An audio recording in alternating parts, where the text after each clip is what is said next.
సినిమాయి నమః. నేను mister B. నా మాట సూటిగా ఉంటది, మ్యాటర్ క్లియర్ గా ఉంటుంది. మీరు చూస్తున్నారు మిస్టర్ బి ఛానల్. ఈ వీడియోలో మనం మాట్లాడుకుందాం దేవకి నందన వాసుదేవ మూవీ రివ్యూ. మహేష్ బాబు మేనల్లుడు అశోక్ గల్లా ఈ సినిమాలో హీరో అయినప్పటికీ అతని పేరు ఈ సినిమాకి మెయిన్ అట్రాక్షన్ కాదు. ఇంకో పేరు ఉంది. ఆ పేరు మూలంగానే ఈ సినిమాకి కొంతలో కొంత పబ్లిసిటీ జరిగింది. ఆ పేరు కోసమే మూవీ లవర్స్ కొంత ఈ సినిమా మీద ఆసక్తిని కనబరిచారు. ఆ పేరేమిటి అంటే universe PVCU, Prashant Varma cinematic universe అధినేత ప్రశాంత్ వర్మ.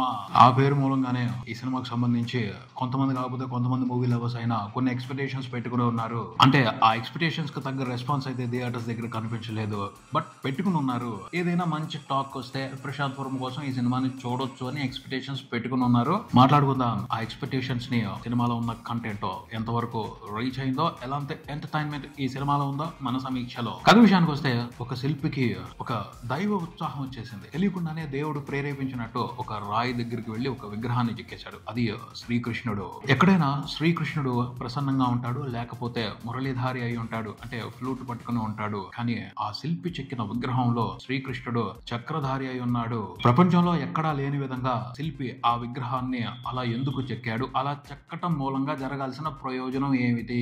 ఏదో ఒక పర్పస్ తోనే ప్రతి పని జరుగుద్ది. మరి ఆ విగ్రహం ద్వారా ఫుల్ఫిల్ అవ్వాల్సిన పర్పస్ ఏమిటి? దేవుడు సంకల్పించుకోవడం అంటే ఏముంటది? దుష్ట శిక్షణ, శిష్ట రక్షణ. ఎవరా దుష్టుడు? కంసరాజు. పేరు పెట్టుకోవడమే కాదు, కంసుడికి అతను నిజంగానే వారసుడు. కంసుడికి మాదిరిగానే చెల్లెలికి పుట్టే సంతానంతోనే అతనికి మృత్యుగండం. రైళ్లలో చూసాగా డీటెయిల్. విధి ప్రకారం జరగాల్సింది అదే, కానీ విధిని ఎదిరించాలనుకున్నాడు కంసరాజు. దుష్టుడు ఎన్ని పన్నాగాలు పన్నినా చివరికి అంతం అవ్వాల్సిందే. ఈ కంసరాజు అంతం ఎలా లిఖించబడింది? ఈ కథలో కృష్ణుడు ఉన్నాడు హీరో.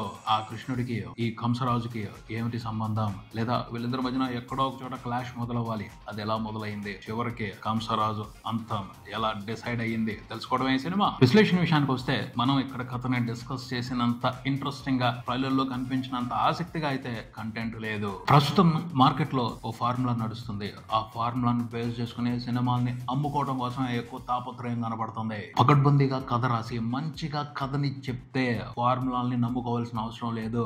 కానీ పకడ్బందీగా కథ రాయటం కష్టం. ఫార్ములాని నమ్ముకుని సినిమా తీయటం కొంతవరకు ఈజీ. అందుకని ఫార్ములాని నమ్ముకుంటారు, ఎంచక్కా ఉపయోగించుకుని ప్రోడక్ట్ ని అమ్ముకుంటారు. కొంతవరకు అడ్వాంటేజ్ తీసుకోవచ్చు, తప్పులేదు. కానీ కంప్లీట్ గా ఫార్ములాని అడ్డం పెట్టుకుని జనాల మీద ఎలాంటి ప్రోడక్ట్ ని పడితే అలాంటి ప్రోడక్ట్ ని రుద్దేయాలనుకోవడం మాత్రం కరెక్ట్ కాదు. ప్రస్తుతం ట్రెండింగ్ లో ఉన్న ఫార్ములా దేవుడు, హైందవ ధర్మం, వీటిని ఉపయోగించి బాగా అమ్మేయాలని చూస్తున్నారు సినిమాల్ని. ఆడియన్స్ అలాంటి బేస్ తో వచ్చిన సినిమాలకి పెద్ద హిట్లు ఇచ్చారు, భారీ ప్రాఫిట్స్ ఇచ్చారు. ఇంకేముంది? ఆ ట్రెండ్ ను ఫాలో అయిపోతున్నారు చాలా మంది. సినిమా స్టార్టింగ్ లో, సినిమా మధ్యలో, సినిమా ఎండింగ్ లో దేవుడి గురించి ఇన్ఫర్మేషన్ ఇవ్వటం, దేవుడి గురించి ఎలివేషన్స్ ఇవ్వటం, దేవుడి గురించి పూనకాలు వచ్చేలాగా ఏదో రకమైన బిల్డప్ క్రియేట్ చేయటం సరిపోద్ది. ఆ ప్యాకేజ్ ని పర్ఫెక్ట్ గా సెట్ చేద్దాం, ఆ పైన అమ్మేద్దాం, అలాగే ఆలోచిస్తున్నారు. పోతే అర్థం చేసుకోవాల్సిన నిజం ఏమిటి అంటే ఆ ప్యాకేజ్ సరిపోదు.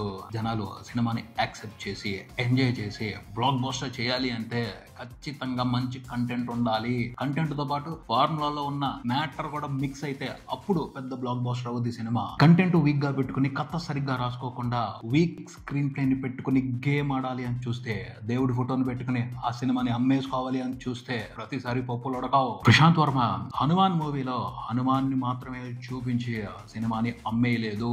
అతను చాలా మంచి కంటెంట్ ప్రిపేర్ చేశాడు. ఆడియన్స్ ఎంటర్టైన్ అయ్యే విధంగా ఇంట్రెస్టింగ్ స్క్రీన్ ప్లే ప్రిపేర్ చేశాడు సినిమా కోసం.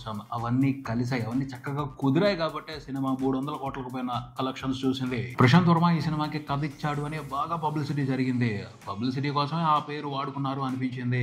ప్రశాంత్ వర్మ పూర్తిగా కథ అయితే రాయలేదు ఈ సినిమా కోసం, జస్ట్ లైన్ ఇచ్చాడు. అదే అర్థం అవుతుంది ఎందుకంటే అతని స్టైల్లో స్క్రీన్ ప్లే ఎలా ఉండదో. ప్రశాంత్ వర్మ మార్క్ ఈ సినిమాలో ఎక్కడైనా కనిపించింది అంటే ఇంటర్వెల్ కి ఒక ట్విస్ట్ ఉంటుంది. అక్కడ వరకు మాత్రమే అతని క్రియేటివిటీ కనిపించింది. అది చాలా చిన్న పోర్షన్ మాత్రమే. దాన్ని పట్టుకుని 2 గంటలకు పైన కథని అల్లటం అనేది ఈజీ మ్యాటర్ కాదు. ఆ అల్లే ప్రాసెస్ ప్రాపర్ గా జరగల. ఇంటర్వెల్ ట్విస్ట్ మాత్రం సూపర్ ట్విస్ట్, అందులో అనుమానమే లేదు. కానీ దాంతో ప్లే చేయాల్సిన గేమ్ ప్రాపర్ గా నడవలేదు సినిమాలో. ఇంటర్వెల్ ట్విస్ట్ అదిరిపోద్ది. అది వచ్చినప్పుడు ఆడియన్స్ మైండ్ సెట్ మారిపోద్ది. అప్పటి వరకు ఏదో ఒకటి మేనేజ్ చేద్దామని జస్ట్ ఒక సీన్ తర్వాత ఒక సీన్ పేర్చుకుంటూ వెళ్ళారు, కానీ ఆ సీన్స్ లో పసలేదు, పట్టు లేదు. ట్విస్ట్ రివీల్ అయిన తర్వాత సెకండ్ హాఫ్ నుంచి చాలా ఎక్స్పెక్ట్ చేస్తాం, అంత మంచి ట్విస్ట్ అది. కానీ ఆ తర్వాత కూడా స్క్రీన్ ప్లే చాలా పేలవంగా ఉంటది.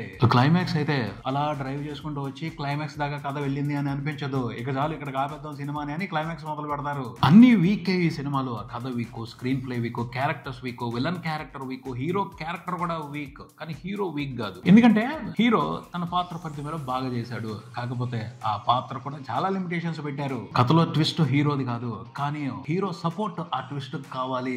ఆ సపోర్ట్ ని ప్రాపర్ గా సెట్ చేయలేదు. సెకండ్ హాఫ్ వచ్చేప్పటికే శ్రీను వైట్ల సినిమాలో విలన్ ఇంటికి హీరో వెళ్తాడు, విలన్ ని మార్చడం కోసం లేకపోతే విలన్ ని దెబ్బ కొట్టడం కోసం అలాంటి సెటప్ పెట్టారు. కానీ అది కూడా ప్రాపర్ గా లేదు, ఇంట్రెస్టింగ్ గా లేదు. విలన్ ఇంటికి వెళ్ళి హీరో ప్రత్యేకంగా చేసింది ఏమీ ఉండదు. అక్కడ ఏదో జరుగుతూ ఉంటది, అతను చూస్తా ఉంటాడు. ఏవైనా ఫైట్లు వస్తా ఉంటాయి అంటే విలన్ మీద శత్రువులు ఉన్నారు, వాళ్ళు అటాక్ చేస్తా ఉంటారు, ఇతను కూడా విలన్ ని కాపాడుతా ఉంటాడు. క్లైమాక్స్ కి వచ్చేంత వరకు క్లైమాక్స్ లో హీరో కదా విలన్ ని కొట్టాలి కదా, తిరగబడి కొడతాడు అంతే. విలన్ కి మాత్రం ఈ సినిమాలో చాలా బిల్డప్ ఇచ్చారు. విలన్ కి ఎక్కువ ఫైట్లు పెట్టారు, దాదాపు 3-4 ఫైట్లు విలనే చేస్తాడు. అంత బిల్డప్ ఇచ్చినా ఆ క్యారెక్టర్ ఇంట్రెస్టింగ్ గా ఉండదు. అసలు ఆ క్యారెక్టర్ లో నటించిన ఆర్టిస్ట్ సెట్ అవ్వలేదు. ఒక రకంగా చెప్పాలి అంటే ఈ కథకి విలన్ క్యారెక్టరే ఇంపార్టెంట్, కానీ ఆ క్యారెక్టర్ ని డిజైన్ చేసిన విధానంలో పస లేదు. అతను కర్కోటకుడు, రాక్షసుడు అన్నట్టు బిల్డప్ ఇస్తారు, కానీ ఆ బిల్డప్ ని ప్రూవ్ చేసే సిచ్యువేషన్స్ ఇంట్రెస్టింగ్ గా లేవు, బలంగా లేవు. సినిమాటిక్ అడ్వాంటేజ్ తీసుకుని తను ఇష్టానికి ఎవరిని పడితే వాళ్ళని చంపుకుంటా పోతే భయం రాదు, భయం క్రియేట్ అవ్వదు. మంచి సిచ్యువేషన్స్, బలమైన సిచ్యువేషన్స్ మూలంగా అసలైన భయం క్రియేట్ అవుద్ది. అది ఇవ్వలేదు విలన్ క్యారెక్టర్ తో ఈ సినిమాలో. విలన్ క్యారెక్టర్ లో నటించింది మరాఠీ నటుడు దేవదత్త నాగే. ఆదిపురుష్ మూవీలో ఆయన హనుమాన్ రోల్ పోషించారు. మంచి బాడీ బిల్డర్, ఫైట్లు బాగా చేశాడు, కానీ పర్ఫార్మెన్స్ అంత ఎఫెక్టివ్ గా అనిపించలా. క్యారెక్టర్ డిజైనింగ్ లో లోపం ఉంది. తర్వాత అతను ఈ క్యారెక్టర్ కి సూటబుల్ కాదేమో, బలవంతంగా యాక్ట్ చేయించినట్టు అనిపించింది. హీరో అశోక్ గల్లా మాత్రం బాగా పర్ఫామ్ చేశాడు. ఫస్ట్ సినిమాతో పోల్చుకుని చూస్తే ఈ సినిమాలో ఇంప్రూవ్ అయ్యాడు. డాన్స్ లో కూడా ఇంప్రూవ్మెంట్ కనిపించింది. యాక్టింగ్ లో మంచి ఈజ్ కనిపించింది. డైలాగులు చెప్పడంలో కానీ, ఫైట్లు చేయడంలో కానీ, డాన్స్ వేయడంలో కానీ మంచి ఈజ్ కనబరిచాడు. డాన్సులకు సంబంధించి చూస్తే అతని బాడీలో మంచి రిథం వచ్చింది. అంటే బాగా ప్రాక్టీస్ చేసి డాన్సులు చేయటం మీద పట్టు సాధించాడు, అర్థం అవుతుంది. కాంప్లికేటెడ్ స్టెప్పులను కూడా చాలా ఈజీగా, ఇంట్రెస్టింగ్ గా, అందంగా వేస్తున్నాడు. ఫ్యూచర్ ఉంటది, అనుమానమే లేదు. కాకపోతే మంచి కథలు, మంచి రోల్స్ ఎంచుకోవాలి అతను. హీరోయిన్ మానస వారణాసి కొత్తగా పరిచయమైంది ఈ సినిమాతో. యాక్టింగ్ గురించి మాట్లాడాలి అంటే చాలా నేర్చుకోవాలి, బాగా నేర్చుకోవాలి. ఈ సినిమాలో చేసింది యాక్టింగ్ కాదనే చెప్తాను నేనైతే. తనేమి జస్ట్ హీరోయిన్ రోల్ చేయలేదు, కథలో చాలా ఇంపార్టెంట్ రోల్ చేసింది, మేనేజ్ చేశారు. ఆ అమ్మాయి అయితే పర్ఫార్మెన్స్ తో ఎఫెక్ట్ ఇంపాక్ట్ అయితే ఇవ్వలేదు. ఝాన్సీ దేవయాని కూడా కీలకమైన పాత్రలు పోషించారు సినిమాలో. వాళ్ళ పాత్రల పరిధి మీద ఇంట్రెస్టింగ్ గానే యాక్ట్ చేశారు. బీమ్స్ ఈ సినిమాకి మ్యూజిక్ చేశారు. ఓకే, పర్వాలేదు, బాగుంది అంతే, అంతవరకే. కానీ ఎక్స్ట్రాడినరీ సౌండింగ్ అయితే మ్యూజిక్ కి సంబంధించి ఈ సినిమాలో కనిపించలేదు, వినిపించలేదు. విజువల్ ఎఫెక్ట్స్ బాగున్నాయి. దేవుడి గురించి విజువల్ ఎఫెక్ట్స్ అంటే ఆటోమేటిక్ గానే బాగుంటాయి. క్లైమాక్స్ లో పెట్టేశారు, దశావతారాలను చూపించేసి విశ్వరూపం కూడా పెట్టేశారు. కానీ అది అక్కడ అవసరమా లేదా, దాన్ని మన ఊహకి వదిలేశారు. అవసరం అంటే అవసరం అనుకోండి, లేదంటే లేదు, మేము మాత్రం చూపిస్తాం, ఫార్ములా ప్రకారం చూపిస్తాం అన్నట్టుగా పెట్టారు. అలాంటి విజువల్స్ ని, అలాంటి ఇంపాక్ట్ ని అవసరం క్రియేట్ చేసి ఇస్తే వచ్చే కిక్కు వేరు. బలవంతంగా ఇస్తే కిక్కు రాదు. కానీ ఇప్పుడు ఈ ట్రెండ్ నడుస్తుంది, పెట్టి పారేశారు. నాకు తెలిసైతే వాటి వల్ల ఉపయోగం ఉండదు. సినిమా మొత్తం మీద చూసుకుంటే అక్కడక్కడ కొన్ని మూమెంట్స్ మాత్రమే ఇంట్రెస్టింగ్ గా అనిపిస్తాయి. ఓవరాల్ గా చూసుకుంటే ఇంప్రెసివ్ ఎంటర్టైన్మెంట్ ఈ సినిమా ఇవ్వలేదనే చెప్తాను. కానీ ఒకటి మాత్రం చెప్తాను, అశోక్ గల్లాకి ఫ్యాన్ బేస్ లేదు. కానీ సినిమా కోసం అతను చాలా కష్టపడ్డాడు. 2 పార్ట్లలో డాన్సులు కూడా బాగా వేశాడు.